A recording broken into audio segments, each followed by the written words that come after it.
Please be seated.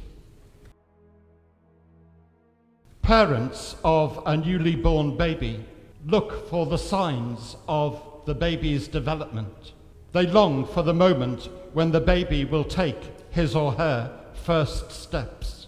The baby might learn to sit, and then to stand, and then to walk.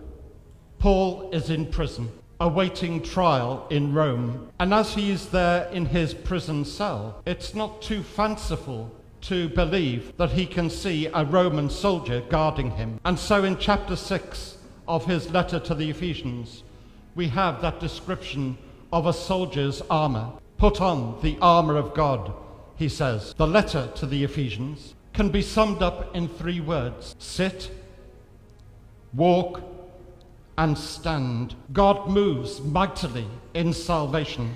God blesses us. God calls us from being far away to being very near. God rescues us. Sit and absorb the wonderful things that God has done for us. Paul starts to tell us as Christians to walk.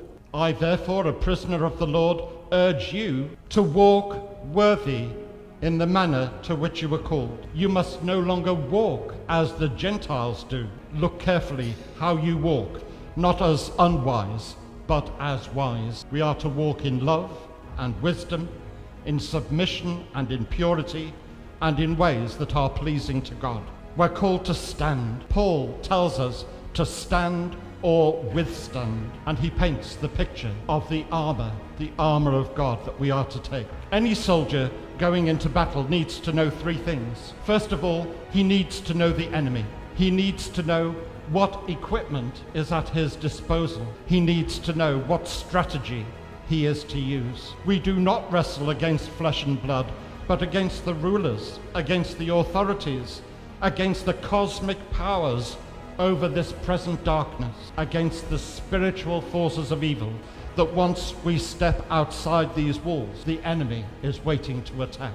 Each one of us must take up our armor. We can't expect others to fight our battles for us. Look at what God provides. The belt of truth, the breastplate of righteousness, the shoes are the gospel of peace, and the shield of faith, the helmet of salvation, and then there is the sword of the Spirit. So it's not just about going to church on Sundays, it's about Monday to Saturday as well.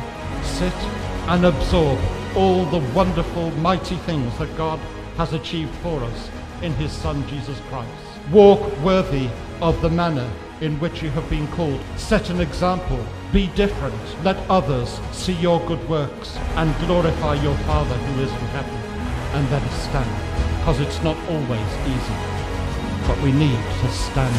Right at the end of the Bible, in the book of Revelation, the 7th angel cries out, the kingdoms of this world are become the kingdoms of our Lord and of his Christ, and he shall reign forever and ever. That's the vision of the end time. But for now, we are called to put on the armor of God and to stand on